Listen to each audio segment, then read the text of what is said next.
Varicose veins తో బాధపడుతున్నారా? మన ఏవిస్ హాస్పిటల్లో 4500 రూపాయల లేజర్ స్కానింగ్ ఉచితం. నమస్తే రమగారు. నమస్తే జయ. రమగారు, దీపారాధన ఉదయం చేస్తాం ప్రతిరోజు, ప్రతి ఒక్కరం కూడా. అయితే కొన్ని సందర్భాల్లో ఉదయం పూట కొంత కుదరని అవకాశాలు కూడా ఉంటాయి కొంతమందికి. ఎందుకంటే ఆఫీసులకి వెళ్ళాలి, లేకపోతే పిల్లల్ని పంపించాలి. ఇలాంటప్పుడు సాయంకాలం దీపం పెట్టొచ్చా? ఏ సమయానికి పెట్టాలి? సాయంకాలం చేసే దీపం యొక్క విశిష్టత ఏమైనా ఉందా అండి? ఉదయం కుదరకపోతే సాయంకాలం చేసుకోవచ్చు, ఉదయం కుదిరినా సాయంకాలం కూడా చేయొచ్చు. అది 2 పూట్ల దీపారాధన ఎప్పుడు మంచిదే. పొద్దున ఎలాగో చేసుకుంటాం, చేసుకోగలిగిన వాళ్ళు. చేయలేని వాళ్ళు సాయంత్రం చేసుకోండి అని చెప్తున్నాం, కానీ ఉదయంతో పాటు సాయంత్రం దీపారాధన చేసే విశేషం కూడా మంచిదే, అది ఉపయోగపడేది. సాయంకాలం అనేసరికల్లా మనకు ఒక సాధారణంగా చెప్తారు, సూర్యాస్తమయం అవి అయినాక పరమేశ్వరుడు తాండవ వేళ. అది ఈ ఉజ్జయిన్లోనూ అక్కడ సాయంకాలం హారతిస్తారు జయ, మామూలుగా ఉండదు. బాగుంటుందో. కాళిదాసు రాసిన మేఘ సందేశంలో సాయంత్రం పూట ఆయన తాండవం చేస్తాడని, ఈ ప్రమదగణాలని తప్పెట్లు కాహళధ్వనులు చేస్తున్నారని రాస్తారు. సాయంత్రం సుప్రసన్నుడుగా ఉంటాడు పరమేశ్వరుడు. ఆయన అర్ధనారీశ్వర స్వరూపంలో నాట్యం చేస్తాడు. ఇప్పుడు మనకేంటి, శివుడు మోక్షకారకుడు, ఐశ్వర్యకారకుడు కూడా. లయకారుడైనటువంటి పరమేశ్వరుని స్వాధీనం చేసుకోవాలి అంటే, ప్రసన్నుని చేసుకోవాలంటే సాయంత్రం ఆరాధన చాలా మంచిది. శివార్చన ఎప్పుడు సాయంకాలమే చెప్తారు. దీంతో పాటు ప్రదోషకాలార్చన అనేది ఒక ప్రత్యేకమైన విధానం ఉంటుంది. ప్రదోషకాలంలో దీపం అంటారు. ప్రదోషకాలంలో దీపం. సాధారణంగా ప్రదోషం అంటే ప్రతి సూర్యాస్తమయం, ప్రతిరోజు సూర్యాస్తమయానికి ముందు వెనకల సమయాల్ని ప్రదోషకాలం అనే చెప్తారు ప్రతిరోజు. ఇందులో విశేషమైన కాలాలు ఏమున్నాయి అంటే, పౌర్ణమికి ముందు వచ్చే త్రయోదశి, అమావాస్య ముందు వచ్చే త్రయోదశి, ఈ 2 విశేషం. వీటిని ప్రత్యేకంగా ప్రదోషకాలము అని చెప్తారు. ఆ సమయంలో నందీశ్వరుడికి అభిషేకం చేయటము, ప్రత్యేకంగా శివాభిషేకం చేసుకోవటము చాలా విశేషంగా చెప్తారు. ఈ నందీశ్వర అభిషేకం చేస్తే ఏం జరిగిందో మనకి తెలియని పాపాలు కొన్ని ఉంటాయి చూడు, అవి పోతాయి. ఏదో జరిగింది మన వల్ల, అదేదో మనకి తెలియదు, ఏదో మనని పట్టి పీడిస్తూ ఉంటుంది. దేనివల్ల మనకి సమస్యలు వస్తున్నాయో అర్థం కానిదా సమస్యల నుంచి బయటపడాలంటే ప్రదోషకాలంలో ఈశ్వరాభిషేకం కానీ నందీశ్వరాభిషేకం కానీ విశేషంగా చెప్పబడతాయి. చాలా గొప్పవి అవి, చాలా అద్భుతమైన ప్రయోజనాన్ని ఇస్తాయి. మన జీవితంలో పెనుమార్పుకి కారణం అవుతుంది ఆ అర్చన. అంత విశేషమైంది ప్రదోషకాలం, అంత గొప్పది. ఇప్పుడు నిత్యము ప్రదోషం అంటే సూర్యాస్తమయం వెళ్ళాక 1 గంట, గంటన్నర పాట భేదాలు ఉన్నాయి. కొంతమంది ½ అన్ అవరే అంటారు, కొంతమంది 2.5 గంటలు అంటారు. ఏదైనా సరే సూర్యాస్తమయం అయ్యాక దీపారాధన చేసుకోండి. మరి 8, 9 చేసేయద్దు, 7 గంటల లోపల చేసుకోండి. రాత్రి అయిపోయి సాయం సంధ్య, ఈ సాయం సంధ్యలో సూర్యుడు వెళ్ళాక విశేషం.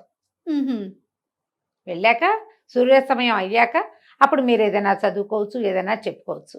ఉదయకాలం ఏం చదివారు, ఏం చేశారో కానీ సాయంత్రం ఏదైనా శివ సంబంధమైన స్తోత్రాలు బోల్డన్ ఉన్నాయి కదా మనకి. విశ్వనాథాష్టకం అని, శివాష్టకం అని, శివమానస పూజ అని ఏదైనా చేసుకోవచ్చు.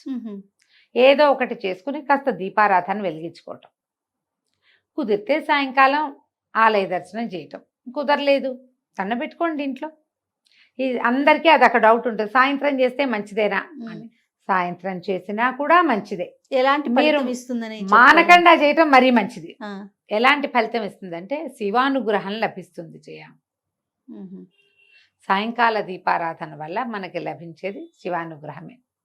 సమస్యల నుంచి బయటపడతాం. ఈ రోజువారీ మన జీవితం ఒక ప్రెషర్ఫుల్గా నడుస్తూ ఉంటుంది కదా, దాంట్లో నుంచి ఒక సొలేస్ లభిస్తుందని భావిస్తాను జయ. నా మటుకు నేను సాయంత్రం దీపం పెట్టగానే పొద్దుటి చిక్కంతా తీసేసినట్టు అనిపిస్తుంది నాకు. ఏవో మాట్లాడతాం వాళ్ళతో, వీళ్ళతో, ఎవరెవరినో కలుస్తాం, ఏమిటో అనుకుంటాం, బోళ్ళని ప్లాన్ చేస్తాం, అవన్నీ అవ్వవు, అన్నీ కుప్పగొలిపోతాయి ప్లాన్లన్నీ. ఒకసారి బోధో వస్తుంది అనుకుంటే ఏమీ రాదు, ఎవరో వస్తారనుకుంటే రారు, అనవసరంగా మనం వెళ్ళామనిపిస్తుంది.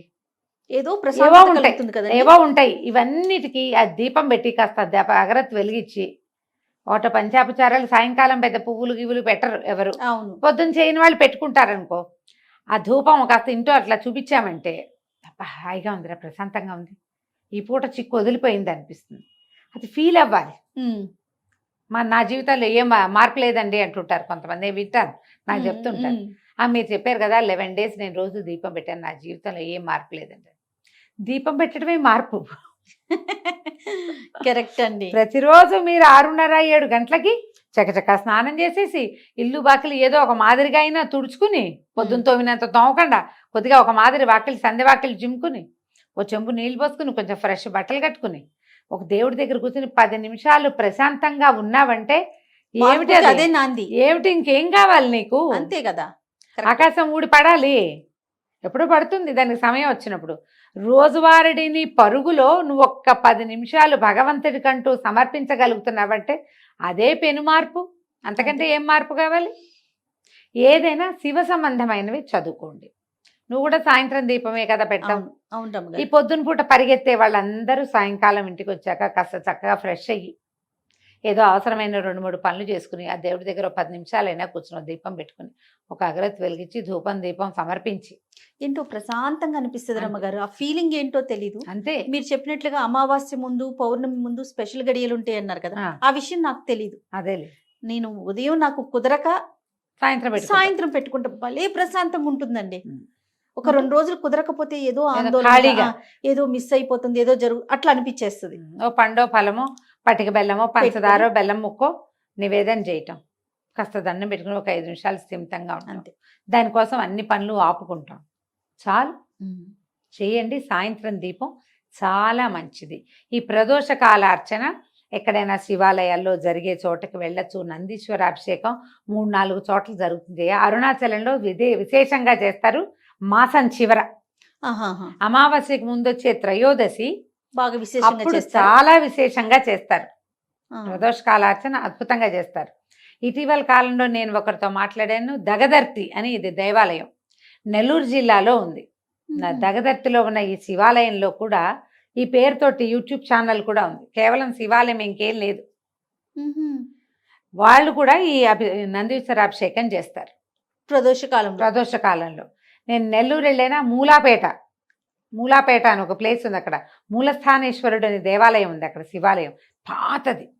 అక్కడి నుంచే మొదలైందట నెల్లూరు ఊరు, అదే మొదలు. అక్కడే ఉసిరి చెట్లు ఉన్నాయి, నెల్లికాయ వల్లే నెల్లూరు అని పేరు వచ్చింది. ఉసిరికాయ నెల్లికాయ అంటారు. అక్కడ మొట్టమొదట పరమేశ్వరుడు వెలిసి ఉన్నాడు, మూలస్థానేశ్వరుడు. అక్కడ ఆస్థాన నందీశ్వరుడు ఉన్నాడు. వాళ్ళు కూడా ప్రదోషకాల అర్చన చేస్తారు.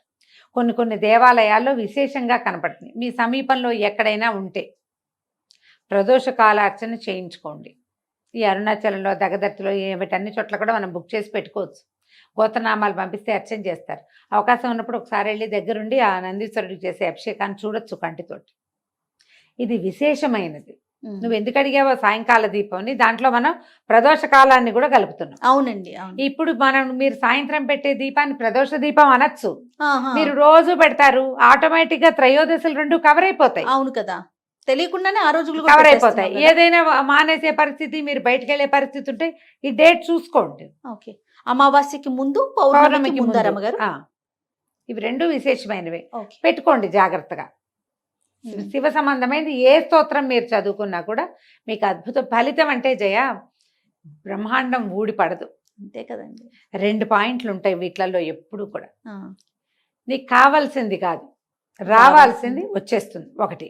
2ది, నీ మీద పడాల్సిన పెద్ద బండరాయి చిన్న రాయి అవుతుంది. ఎప్పుడో ఒకసారి రేర్గా ఈ రాయి తొలగిపోవచ్చు కూడా, పక్కన పడచ్చు కూడా. బండపడ్డానికి మనం ప్రిపేర్ అవ్వక్కర్ల, పడిపోతుంది ఎట్లాగో. నీ ప్రిపరేషన్ ఏం అక్కర్లేదండి, అది జరిగిపోతుంది.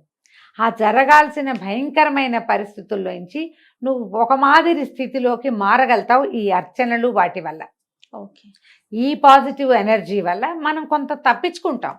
అదే కదా మనకు కావాల్సింది, అదే కదండి కదా. ఇది చాలు కదా మరి. కాబట్టి ఈ రకంగా ముందుకెళ్ళండి. చాలా సంతోషం రమ్మగారు. నమస్తే. నమస్తే జయ.